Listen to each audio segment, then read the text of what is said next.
Hello students, अब तक जो अपने जो टॉपिक किए हैं वो क्या है, यूनिट एंड डायमेंशन। और उसके अलावा अपन कर चुके वेक्टर, क्या कर चुके वेक्टर, ठीक है।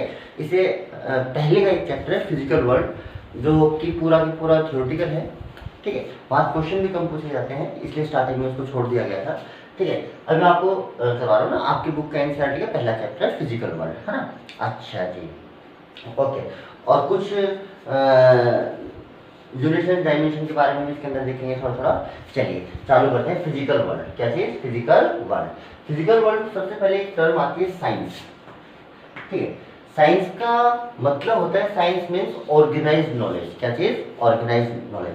नॉलेज जो एकदम ऑर्गेनाइज्ड हो उसको क्या बोला जाता है? साइंस बोला जाता है, ठीक है। इसको अपन ऐसा भी बोल सकते हैं, देखो, it is a systematic attempt to understand. It is the systematic attempt to understand natural phenomena and use this knowledge to predict, modify and control the phenomena is known as science. Science के अगर second definition देखूं, ये एक ही मतलब, ये organised knowledge का ही मतलब है ना जी।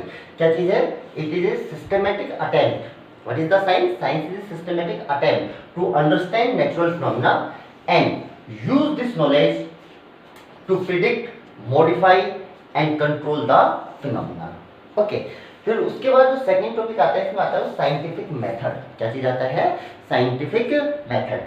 Scientific method is used to study the natural phenomena. किसी भी नेचुरल फिनोमेना को अगर आप स्टडी कर रहे हो तो आपको फिक्स स्टेप या फिक्स मेथड को फॉलो करना पड़ेगा, ठीक है। जिन स्टेप्स को आप फॉलो करते हैं उन सभी को क्या बोला जाता है? साइंटिफिक मेथड, ठीक है। ये मेथड, इसके बारे में अपन ने थोड़ा सा पढ़ा भी था। और इस मेथड में क्या क्या आता है देखिए। साइंटिफिक मेथड में कौन कौन सी स्टेप्स आती हैं?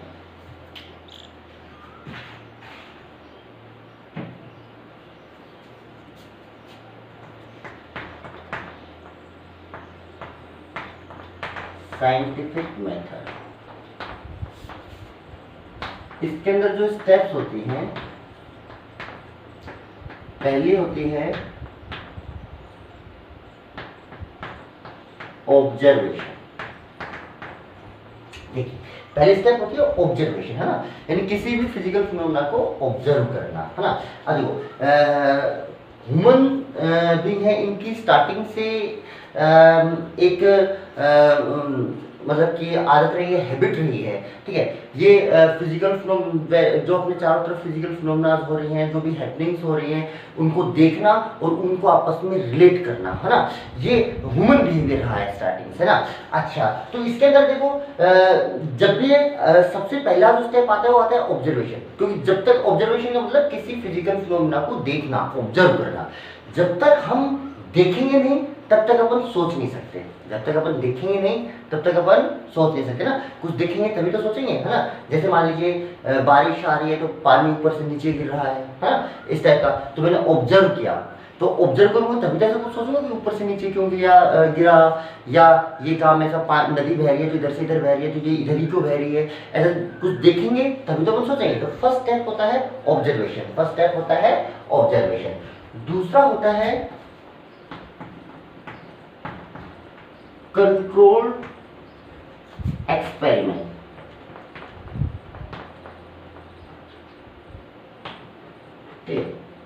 कंट्रोल एक्सपेरिमेंट, कंट्रोल एक्सपेरिमेंट क्या हुआ कि जो फिजिकल फिनोमेना अपन ने देखी, ठीक है, उसके ऊपर एक्सपेरिमेंट कर करके देखना, है ना।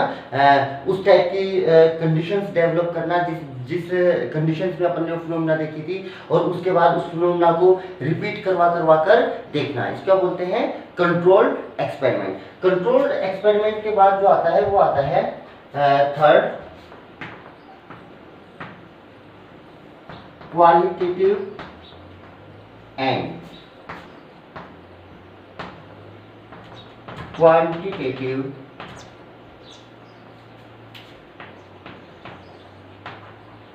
रीजनिंग।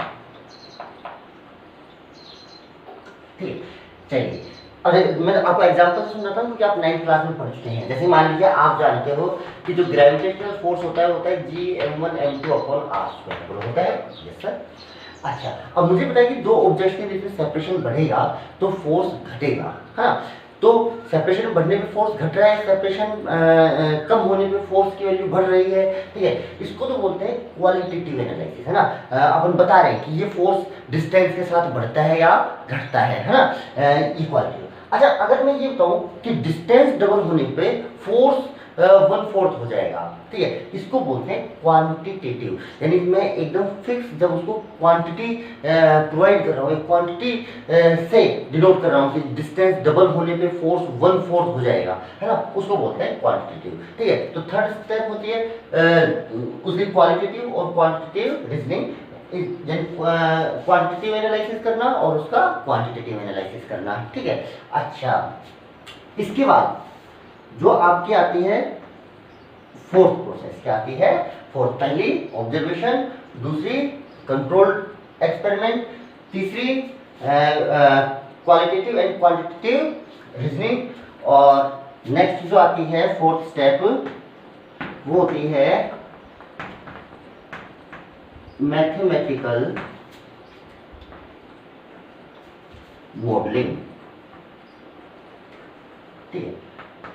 मैथमेटिकल मॉडलिंग क्या होती है कि अपन किसी भी फिजिकल फिनोमेना को ऑब्जर्व किया, उसके बाद एक्सपेरिमेंट किया, उसका क्वांटिटेटिव क्वालिटेटिव एनालिसिस किया, उसके बाद उसका एक मैथमेटिकल मॉडल तैयार किया ना, कि किस किस फैक्टर पे डिपेंड कर रहा था, कैसे कैसे, पूरा एक मैथमेटिकल उसका मॉडल बनाया। उसके बाद जो आपकी नेक्स्ट स्टेप आती है वो आती है,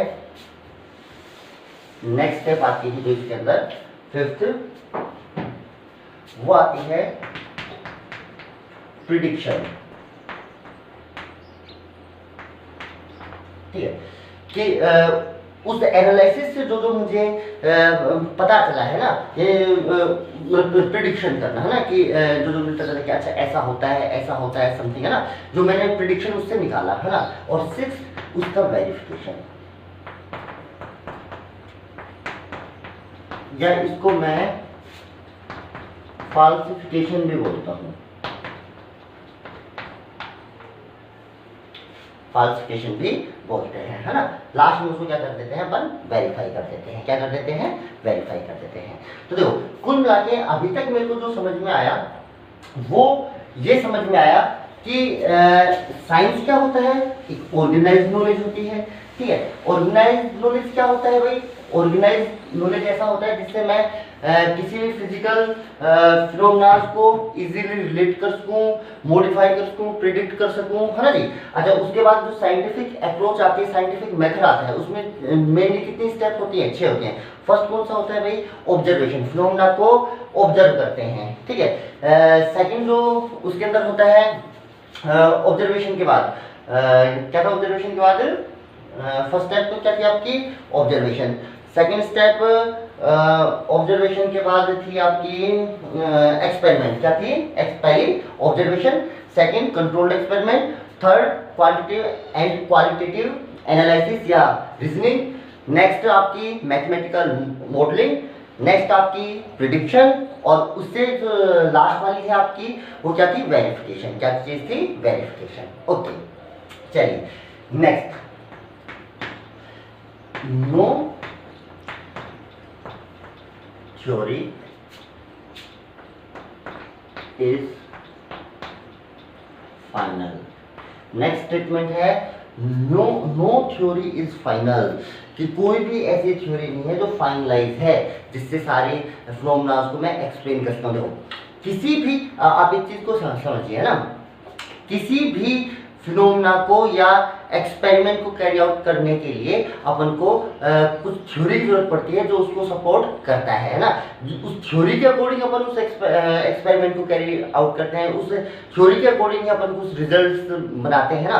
तो यानी किसी भी ऑब्जर्वेशन या किसी भी फिजिकल फिनोमेना की स्टडी के लिए अपन को कुछ थ्योरी की आवश्यकता होती है जो उस फिनोमेना को सपोर्ट करती है ना। अच्छा, कई बार जो होता है, जो एग्जिस्टिंग थ्योरी होती है वो, जैसे मैंने आज कोई नई फिनोमेना ऑब्जर्व की, पर जो एग्जिस्टिंग थ्योरी है, जो अभी तक थ्योरी आई है, उससे वो एक्सप्लेन नहीं हो पा रही है वो phenomena.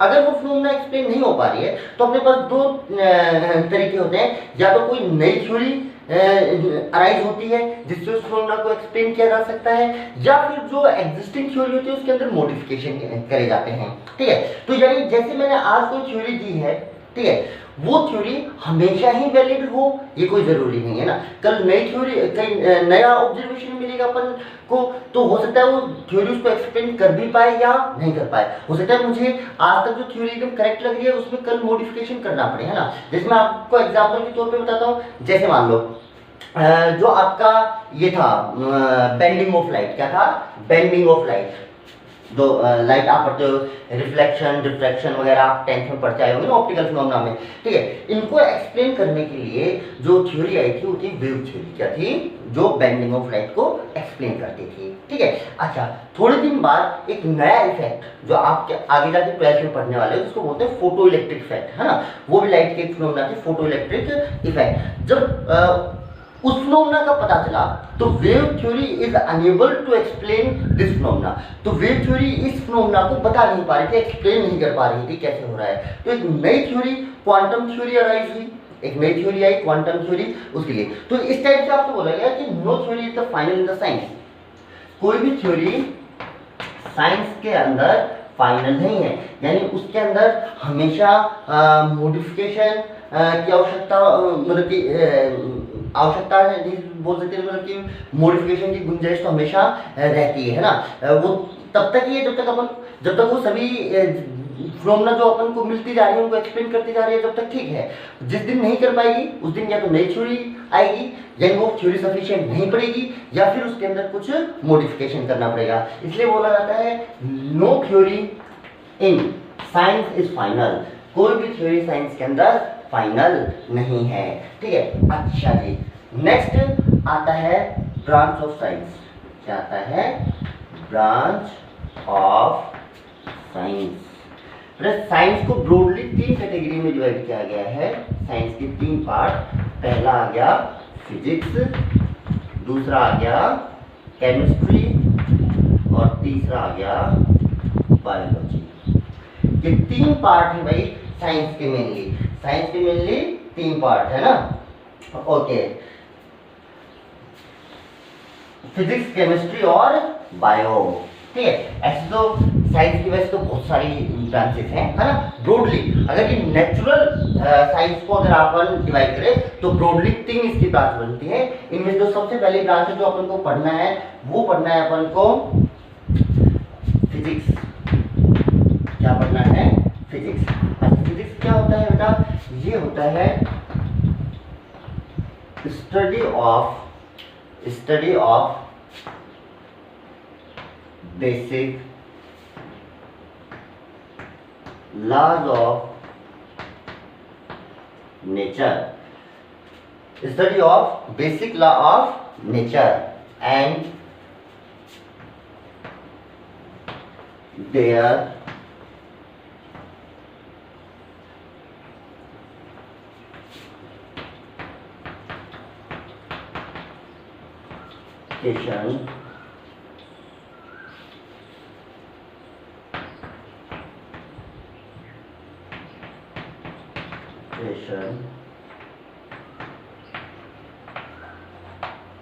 different phenomena.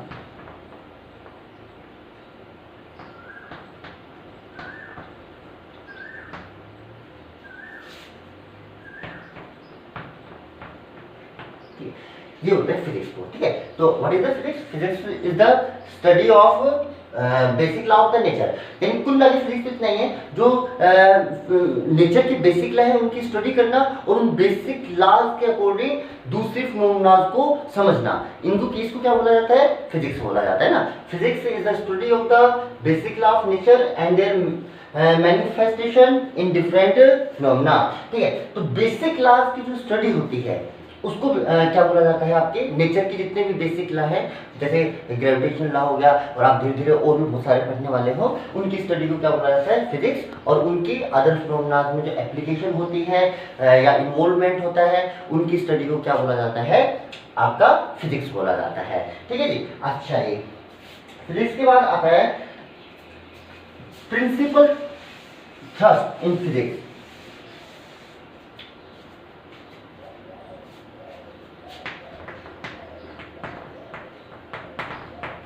Principal in physics, principal thrust in physics. Okay, तो generally there are two thrusts, there are two principal thrusts. ठीक है, एक को बोला जाता है यूनिफिकेशन और दूसरे को बोला जाता है रिडक्शन। एक को बोला जाता है यूनिफिकेशन, एक को बोला जाता है रिडक्शन, है ना। तो there are two principal thrusts in the physics, है ना, जिनके ऊपर फिजिक्स पूरा वर्क करता है। यूनिफिकेशन क्या होता है? अच्छा, यूनिफिकेशन मतलब कि ऐसा अपन चाहते हैं फिजिक्स में कि जितने भी देखो there are a large number of physical phenomena, पर मैं चाहता हूँ कि सभी फिजिकल फिनोमेना को एक ही थ्योरी से, एक ही लॉ से, एक ही तरीके से सभी को एक्सप्लेन कर दिया जाए, है ना। अगर ऐसा हो पाता है तो बहुत, तो मुझे हर फिनोमेना के लिए नई नई थ्योरी नहीं बनानी पड़ेगी। यानी मैं चाहता हूँ कि मैक्सिमम फिनोमेनास हो वो एक सिंगल थ्योरी, एक ऐसी थ्योरी बने, एक सिंगल थ्योरी जिससे सभी फिनोमेनास को क्या किया जा सके, एक्सप्लेन किया जा सके, या कुछ फ्यू लॉ का यूज करके सभी फिनोमेना को एक्सप्लेन करने की जो कोशिश होती है उसको बोलते हैं यूनिफिकेशन। ठीक है, यूनिफिकेशन क्या है बेटा? It is attempt to explain a number of physical phenomena by using a few number of basic law। ये कुछ बेसिक लॉ ऐसे बनाओ जिनसे, या कुछ एक ऐसी थ्योरी दूं जिससे कि सभी फिनोमेना एक्सप्लेन हो सके, है ना। जैसे आपको मैं बताऊं, जैसे कि आपका जो जैसे ग्रेविटेशनल लॉ आ गया, अगर कोई चीज ऊपर से नीचे गिर रही है तो मैं ग्रेविटेशनल लॉ से उसको एक्सप्लेन कर सकता हूँ, है ना। सन के अराउंड अर्थ घूम रही है, मैं वही ग्रेविटेशनल लॉ से इसको भी एक्सप्लेन कर सकता हूँ, है ना। वेटलेसनेस जो आपके ये होते हैं, आपके स्पेस एयरक्राफ्ट वगैरह होते हैं, इनके अंदर जो वेटलेसनेस की कंडीशन डेवलप हो जाती है, ये भी मैं ग्रेविटेशनल लॉ से एक्सप्लेन कर सकता हूँ, है ना। तो मैं कुछ ऐसे बेसिक लॉ चाह रहा था जिससे बहुत सारी फिनोमेना को अपन एक्सप्लेन कर सकें, है ना। इस अटेम्प्ट को क्या बोला जाता है? यूनिफिकेशन। ठीक है, अच्छा जी, दूसरा होता है रिडक्शन। रिडक्शन क्या होता है? रिडक्शन होता है कि जैसे मान लीजिए कोई बहुत कॉम्प्लेक्स फिनोमेना है ना, तो उसको मैं सिंपल पार्ट्स में डिवाइड कर लेता हूँ, सिंपल पार्ट्स में डिवाइड कर लेता हूँ ना, और हर पार्ट की अलग से स्टडी कर ली जाती है ना। देखो, पूरी फिनोमेना को देखोगे तो बड़ी कॉम्प्लेक्स है, पर उसके छोटे छोटे पार्ट्स बना दिए जाते हैं, इतना पार्ट, एक ये पार्ट, एक ये पार्ट, एक ये पार्ट, है ना। अब ये सिंपल पार्ट, और इनकी स्टडी अलग अलग कर ली जाती है ना, और फिर फाइनल फिर सभी पार्ट्स को कंबाइन करके टोटल रिजल्ट पूरी कॉम्प्लेक्स फिनोमेना को सोल्व कर लिया जाता है ना। इसको बोला जाता है रिडक्शन। रिडक्शन का मतलब क्या होता है? To divide a complex phenomena into simple parts. ये अप्रोच होती है फिजिक्स की, है ना, कि कॉम्प्लेक्स, जैसे कि मान लो मुझे किसी इंजन की एफिशिएंसी निकालनी है, मान लो डीजल इंजन है ना, तो अपन डालते हैं डीजल और फाइनली आपको जैसे वर्क मिल रहा है ना, तो उसके अलग अलग पार्ट दो, कंबशन पार्ट को अलग कर लिया। कंबशन पार्ट के बाद जो जैसे मतलब कि स्टार्टिंग में जो डीजल या पेट्रोल जो भी वो आपका जलेगा, तो उसने कितनी एनर्जी दी, ठीक है, उसके बाद उससे कितनी एनर्जी शाफ्ट को ट्रांसमिट हुई, उसके बाद कितना फ्रिक्शन लॉस हुआ, कितना उसके बाद फाइनल एनर्जी आपको मिली, तो उसको एक नंबर ऑफ पार्ट्स में आप क्या कर लेंगे? डिवाइड कर लेंगे, और फिर उनके अलग अलग से आप छोटे छोटे पार्ट्स की स्टडी करेंगे। इस तरीके से स्टडी थोड़ी सी आसान हो जाती है। तो ये दो प्रिंसिपल थ्रस्ट हैं किसके बिना? फिजिक्स के। पहला कौन सा? यूनिफिकेशन। यूनिफिकेशन क्या है? It is the attempt to explain various physical phenomena with using a single law or a few number of laws। ठीक है, सेकेंडली रिडक्शन, ये क्या है? It is method to divide a complex physical phenomena into simple parts and study them separately, और उन सभी को अलग अलग से आप स्टडी कर लो, है ना। जैसे कि आपने देखा होगा, अब फिजिक्स में तो देख ही रहे हैं, जैसे मान लो देखो फिजिक्स में वैसे एग्जांपल लेके आपको देता हूँ, है ना। जैसे फिजिक्स में इंटीग्रेशन का यूज आता है, किसका यूज आता है? इंटीग्रेशन का ना। वो एक मैथमेटिक्स डिपार्टमेंट को अलग से दे दिया कि आप इंटीग्रेशन का पूरा सेटअप मुझे मतलब इंटीग्रेशन कैसे कैसे करना है, क्या क्या करना है, वो मैथ्स वालों को ये पार्ट दे दिया, वो अपने इंटीग्रेशन करते हैं। मैथ्स में पूरा सब्जेक्ट चलता है इंटीग्रेशन, ठीक है, वो तो अपन को सिंपली उसको अप्लाई करने के तरीके बता देते हैं, अपन वो वहां से उठा के यहाँ पे क्या कर लेते हैं? अप्लाई कर लेते हैं। तो देखो, एक पार्ट अपन ने किसी और को दे दिया, कि आप इसके ऊपर आप स्टडी करो, यानी जब भी मैं इसके अंदर फंस जाऊंगा तो मैं आपको बताऊंगा कि देखो ये वाला पार्ट मेरे से सॉल्व नहीं हो रहा है, इसका इंटीग्रेशन नहीं हो रहा, आप उसके ऊपर पीएचडी कीजिए, है ना। तो ऐसे तो कोई एक टिपिकल कॉम्प्लेक्स फिनोमेना है उसको सिंपल पार्ट्स के अंदर डिवाइड कर लेना, उसको सिंपल पार्ट्स में डिवाइड कर लेना और फिर उन सभी की स्टडी अलग से करना, इसको क्या बोला जाता है, रिडक्शन, इसको बोला जाता है रिडक्शन। ओके, इसके अलावा नेक्स्ट लेक्चर में बचे हुए कुछ पार्ट्स करेंगे इस फिजिकल वर्ल्ड के। आई होप आपको यहाँ तक का समझ में आया होगा क्या क्या चीज़ पढ़ी है अपन ने। सबसे पहले साइंस की डेफिनेशन पढ़ी है, फिर साइंटिफिक अप्रोच या साइंटिफिक मेथड पढ़ा है, साइंटिफिक मेथड के बाद अपन ने पढ़ा है स्टेटमेंट, एक साइंस का स्टेटमेंट है, no theory is the final in the science. उसके बाद अपन ने साइंस का नेचुरल साइंस का जो क्लासिफिकेशन पढ़ा है, फिजिक्स केमिस्ट्री बायो। उसके बाद अपन ने फिजिक्स की डेफिनेशन पढ़ी है, what is the physics, physics is the study of the basic law of the nature, basic law of nature की स्टडी करने को क्या बोला जाता है, फिजिक्स बोला जाता है। उसके बाद प्रिंसिपल थ्रस्ट इन फिजिक्स, कितने थ्रस्ट हैं, 2 थ्रस्ट हैं। आपको समझ में आएगा यूनिफिकेशन क्या होता है कि सिंगल थ्योरी से बहुत ज़्यादा वेरियस फिनोमेना को एक्सप्लेन करने का अटेम्प्ट होता है, उसको यूनिफिकेशन बोला जाता है। रिडक्शन, रिडक्शन के बारे में भी आप जानते हो, कॉम्प्लेक्स को स्मॉल पार्ट्स में डिवाइड करके अलग अलग से स्टडी करना, है ना। इतना अपन ने पढ़ा है, इसका आगे का नेक्स्ट क्लास में। Okay, thank you.